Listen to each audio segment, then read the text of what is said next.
نحمدہ و نصلی علی رسولہ الکریم۔ عزیزان محترم، میں Muhammad Aslam Dodi, chairman liberal party Pakistan, آپ سے مخاطب ہوں اور آپ دیکھ رہے ہیں liberal party Pakistan YouTube channel. پیش خدمت ہے پروگرام سیرت النبی صلی اللہ علیہ وآلہ وسلم۔ آج کا موضوع ہے گزشتہ موضوع کی طرح دعوت اسلام، اور عنوان ہے نماز کی فرضیت۔ عزیزان محترم، نماز اللہ تبارک و تعالیٰ کے فرائض میں سے دوسرا بڑا فریضہ ہے، کلمہ لا الہ الا اللہ محمد رسول اللہ کے بعد۔ نماز اللہ تبارک و تعالیٰ کی طرف سے حضرت صلی اللہ علیہ وآلہ وسلم کی مکی زندگی کے آخری ایام میں فرض ہوئی۔ نماز مومن کی معراج ہے، اور نماز حقیقت میں کفر اور اسلام کے درمیان فرق کرنے والی ایک واحد سرگرمی ایکٹیویٹی ہے،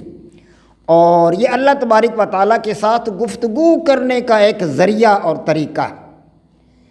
اور بلا شبہ نماز مسلمان کو برائی سے روکتی ہے اور اچھائی کی طرف اس کو ترغیب دیتی ہے۔ اور نماز جب مسلمان پڑھتا ہے، ادا کر رہا ہوتا ہے نماز، تو شیطان جب اس کو دیکھتا ہے نماز پڑھتے ہوئے کو، تو شیطان کا منہ کالا ہو جاتا ہے، اور وہ اس کا منہ مطلب ہے اتنا برا ہو جاتا ہے کہ جس طرح مار مار کر کسی نے اسے چھوڑا ہو، گندا ہو جاتا ہے اس کا منہ مسلمان کو نماز پڑھتے ہوئے دیکھ کر، روح سیاہ ہو جاتا ہے وہ۔ تو اسی طرح نماز جو ہے، اس کی حقیقت یہ ہے کہ یہ جب قیامت کے دن اللہ تبارک و تعالیٰ کی طرف سے تمام انسانوں کو پل صراط سے گزرنے کا حکم ہوگا، تو نماز مومن کی معراج ہوگی۔ اس وقت مومن کے پیشانی پر نور چمکتا ہوا ہوگا، اور مومن بڑی آسانی سے پل صراط کو کراس کر لے گا، اس کو عبور کر لے گا، اور بغیر حساب کتاب کے اگر اس نے اپنی نمازوں کا اہتمام کیا ہے، تسلی کے ساتھ نمازیں پڑھی ہیں، تو اللہ تبارک و تعالیٰ اسے بغیر حساب کتاب کے جنت میں داخل کر دے گا۔ تو عزیزان محترم، ابن اسحاق نے کہا کہ مجھ سے صالح بن کیسان نے، اور انہوں نے عروہ بن زبیر سے، اور انہوں نے حضرت عائشہ صدیقہ رضی اللہ تعالی عنہا سے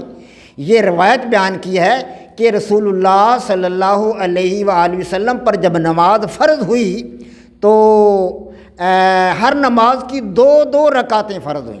ابتدا میں ہر نماز کی دو رکعتیں فرض ہوئیں، بعد ازاں اللہ تبارک و تعالیٰ نے ان کو بڑھا کر پورا کر دیا، یعنی دو رکعتوں کو چار رکعتوں میں تبدیل کر دیا حضر کی نماز کے لیے۔ یعنی گھر میں جو آدمی نماز پڑھتا ہے، اپنے شہر میں اپنے گھر میں جو آدمی نماز پڑھے، اس پر اب چار رکعتیں فرض ہیں، اور مسافر کے لیے اب بھی وہی فرضیت ہے دو رکعتوں کی۔ تو ابن اسحاق نے کہا کہ مجھ سے بعض اہل علم نے یہ بات بتائی ہے کہ اللہ کے پیارے نبی حضرت محمد مصطفیٰ صلی اللہ علیہ وآلہ وسلم پر جب نماز فرض ہوئی تو اس وقت رسول اللہ صلی اللہ علیہ وسلم مکہ کی ایک بلند علاقے کے اندر موجود تھے۔ تو اس وقت حضرت جبرائیل علیہ الصلوۃ والسلام آپ کے پاس تشریف لائے،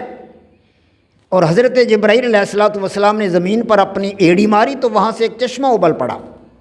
تو حضرت جبرائیل علیہ الصلوۃ والسلام نے اس چشمے سے وضو کیا، اور حضرت صلی اللہ علیہ وسلم حضرت جبرائیل کو اس وقت دیکھ رہے تھے۔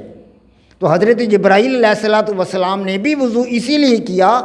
اسی مقصد کے لیے کیا کہ حضرت صلی اللہ علیہ وآلہ وسلم مجھے وضو کرتے ہوئے دیکھ لیں اور خود بھی اسی طرح وضو کریں۔ تب نبی پاک صلی اللہ علیہ وآلہ وسلم نے بھی اسی طرح وضو کیا جس طرح حضرت جبرائیل علیہ الصلوۃ والسلام نے وضو کیا تھا۔ پھر حضرت جبرائیل علیہ الصلوۃ والسلام نے آپ کو اپنے ساتھ لے کر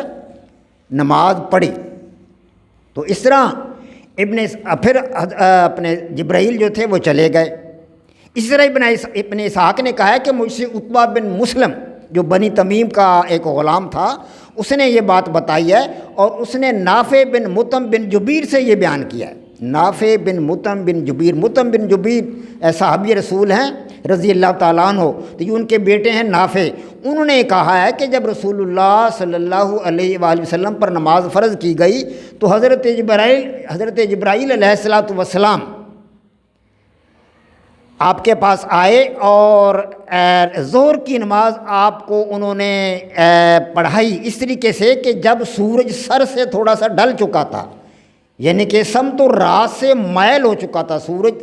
سر سے تھوڑا سا ڈھل چکا تھا، تو اس وقت انہوں نے نبی علیہ الصلوۃ والسلام کو لے کر ساتھ لے کر ظہر کی نماز ادا کی۔ پھر آپ کو ساتھ لے کر نماز عصر ادا کی، اس وقت جب کہ آپ صلی اللہ علیہ وسلم کا سایہ جو تھا وہ آپ کا سایہ طول میں آپ کے مثل تھا، یعنی جتنا آپ کا قد کاٹ تھا اس کے برابر آپ کا سایہ جب ہو گیا، تو اس وقت حضرت جبرائیل علیہ الصلوۃ والسلام نے ظہر کی نماز آپ صلی اللہ علیہ وسلم کو ساتھ لے کر پڑھی۔ پھر آپ صلی اللہ علیہ وسلم کو ساتھ لے کر حضرت جبرائیل علیہ السلام نے مغرب کی نماز پڑھی جب سورج ڈوب چکا تھا، سورج غروب ہو چکا تھا۔ تو اسی طرح انہوں نے عشاء کی نماز نبی علیہ الصلوۃ والسلام کو ساتھ لے کر پڑھی جب شفق غائب ہو چکا تھا، یعنی کہ وہ لالی جو مغرب کے